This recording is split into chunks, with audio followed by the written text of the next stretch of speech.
as if you will live for 1,000 years. So whatever you do today, you must understand the impact it will have on future generations. My love for environment started when I was in school. Our summer was spent in the hills close to Islamabad, the foothills of the Himalayas. And winter was spent, most of the winter, weekends shooting partridge in various parts of Pakistan. I was one of those fortunate Pakistanis who saw the diversity of the country. From east to west, north to south. It is a very diverse country. There's 12 ecologies in Pakistan. So you have from alpine to tropical, from desert to Himalayan forests. Himalayan forests are probably rare in the world. You do not see forests like the ones if you go from just north from Islamabad. 100-mile radius, you see forests which you don't see anywhere else in the world because of the height and the monsoons hitting the forest at that height.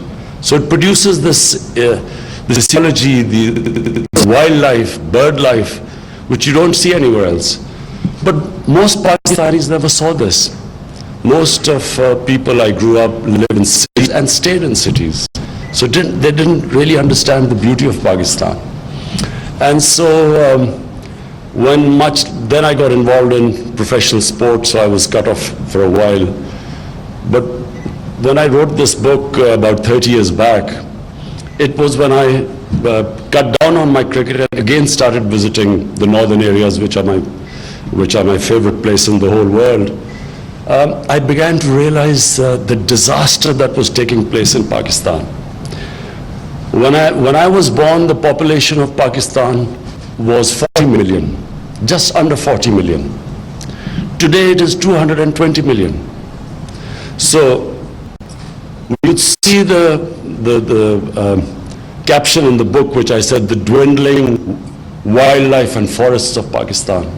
Because I could see when I went back after school and in the respect period when I was playing professional sport, when I again went to the mountain areas, the northern areas, and started shooting again, that's when I realized the devastation that had been caused by this population growth, but also no concern at all by our governments about the environment in Pakistan. And I repeat, the reason was, in fact, all the decision makers came from cities, and they did not really know what was happening outside the cities.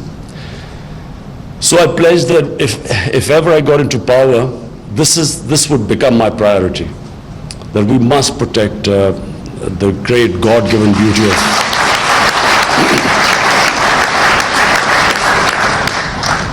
I still think people in Pakistan do not understand the diversity in this country and the beauty of the country.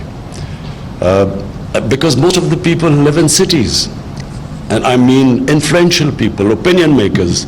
They live in cities. Most of them don't go out of cities.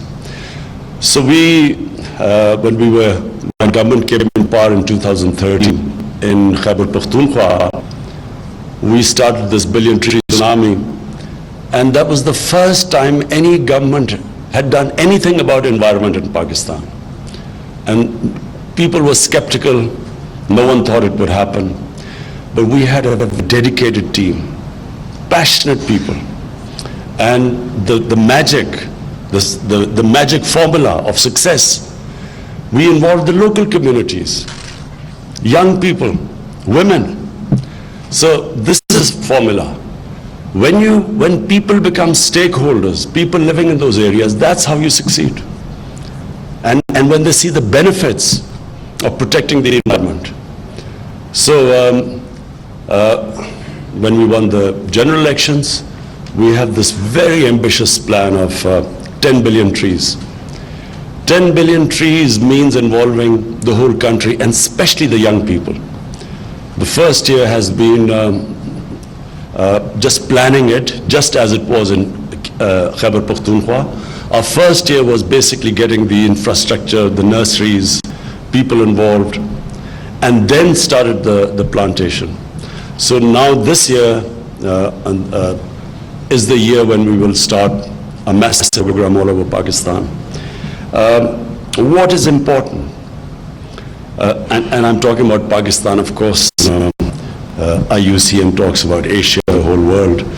But our main concern right now is to make Pakistan a model. A country where we had one of the lowest, because of no check on the timber mafia. When we started the conservation plan of 1 billion trees in Khyber Pakhtunkhwa, the biggest problem we had was this mafia, the timber mafia. 10 of our forest guards were shot, killed by the timber mafia. So the government and the timber mafia previously was protected by politicians.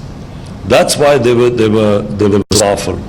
So we managed to tackle the timber mafia and then succeeded in the project. Now again, what we hope is to create enough awareness amongst the young people. The big advantage, if we can convert this into advantage, is our young population. 60% of Pakistanis are below the age of 30. And we find that young people, when you inspire them, and actually all over the world, the young people will eventually drive this movement to protect the environment. I just read this newspaper this morning that the United States is pulling out of the Paris Accords, which is a big shame because, this constant battle between the material and the spiritual. Spiritual basically means selfless, where you think of humanity. And material is where it's just, now what matters is just whatever is make hay while the sun shines. Opposite of what the Prophet's saying is. So, what we hope to do is to inspire our young people. What we hope to do is put it in children's syllabus now, that it is important to protect the environment for their future. And we have already started another campaign. Our cities were just spreading. Rather than going up, they were eating up all the green areas. Islamabad is, if it wasn't checked, it would go all the way up into the mountains. So we have now started a plan to restrict the cities, make the cities go up, and make people conscious. The town plan is conscious of the environment. Previously, there was just no concept of worrying about the environment.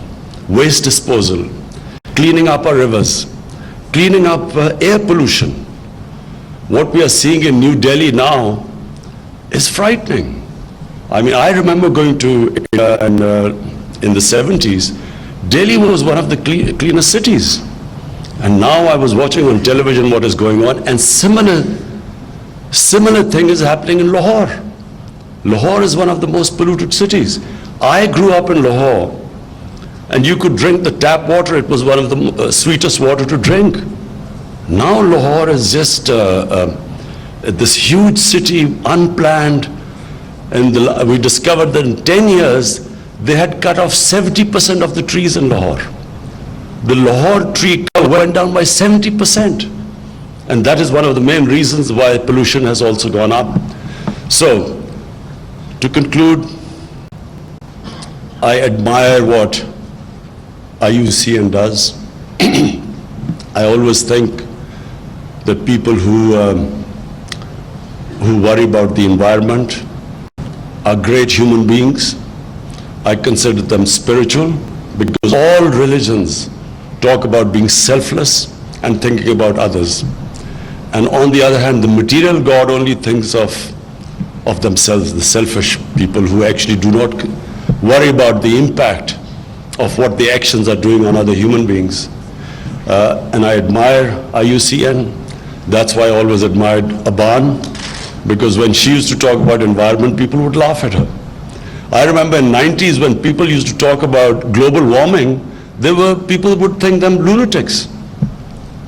And when people would talk about climate change, no one understood. But now, everyone, especially people living in the rural areas where they are more close to nature, everyone now suddenly they see the impact of climate change. In our mountains, in the Karakoram and Himalayas, in Hindu Kush, the glaciers are retreating. There are glacial lakes formed, and glaciers is what sustains the population of the subcontinent. This is on the northern side. So, I want to again welcome all of you. I hope that this conference is productive, and I will try my best to appear in Marseille in a few months' time.